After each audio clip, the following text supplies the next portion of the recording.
Cara, quando que você tomou a decisão que o jiu-jitsu era o caminho mesmo, assim? Porque você começou com 16, aí você fez faculdade depois? Eu fiz faculdade depois de Educação Educação Física. Física.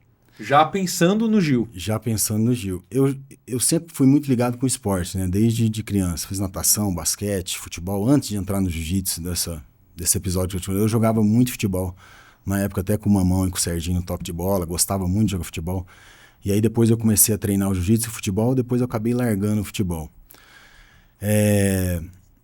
Na faixa roxa, cara, que eu lutei um paulista. E eu acabei perdendo na semifinal esse paulista.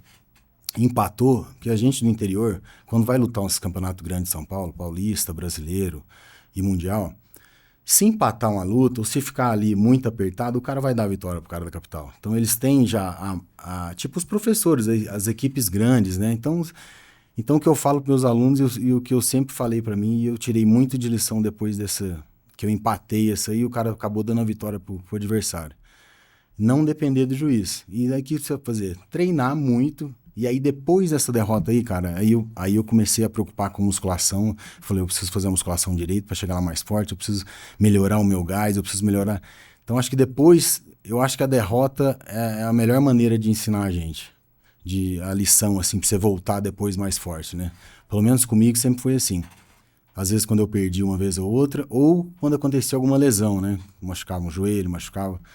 Então, eu sempre voltei com mais vontade de ganhar mesmo. Eu sempre voltei com mais... Mas foi depois disso aí que eu passei a levar mais a sério. A sério, assim, a treinar, a fazer a musculação, a pensar em alimentar melhor, né? Porque tem tudo a ver, né? Alimentação, né? A gente pensa como mais ou menos, mas tá tudo ligado, né, cara? O jeito que você dorme, o jeito que você come, o jeito que você treina. Tudo relacionado. E aí, você já foi fazer educação física pensando em dar aula de Gil? Vou fazer a faculdade para poder dar aula. Não, na verdade eu já dava aula já. Eu comecei a dar aula na faixa azul, porque na época o meu professor foi embora para fora. E aí, naquela época não tinha muito faixa graduada, né, cara? Não tinha muito marrom, preta. Era mais raro, né? E nós estamos falando isso de 98, 99, né? Então ficou eu e um amigo meu que era faixa azul dando aula. Aí depois eu já peguei a faixa roxa. Foi quando o Edinho era marrom, era roxo, a gente acabou montando a academia em 2000 isso, lá no Progresso. Foi a primeira academia de arte marcial que a gente montou na época.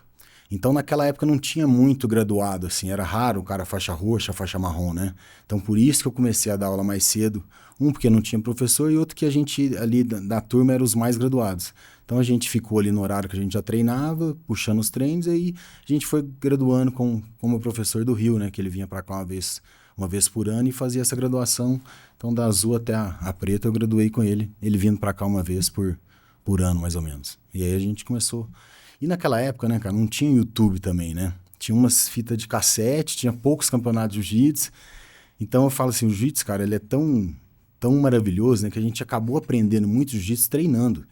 Que a gente tinha lá 4, 5 horários por dia, começava cedo, e a gente dava aula e treinava no mesmo horário. Então, a gente desenvolveu muito treinando jiu-jitsu mesmo. E eles falam, cara, mas como assim? Vocês não sabem, né? Não tem um professor para ensinar?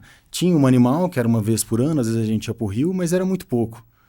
E o jogo do nosso professor era meio diferente do jogo do meu e do Edinho, né? Eu e o Edinho, a gente sempre teve um jogo de guarda mais técnico, né? De buscar a finalização. E o meu professor do Rio era um jogo de passagem, né? Um jogo mais rústico ali, mais pressão. Então, a gente desenvolveu muito sozinho, cara. A gente desenvolveu muito sozinho. Mas a gente gostava. A gente gosta até hoje. A diferença é muito grande, então, né? Tem que ser assim, obstinado, né? Pra você ir treinando com um professor que vem uma vez no ano e ir crescendo. E vendo fita cassete, né? E vendo detalhe, corrigindo e treinando. Porque tudo é treino, né, cara? Tudo é treino.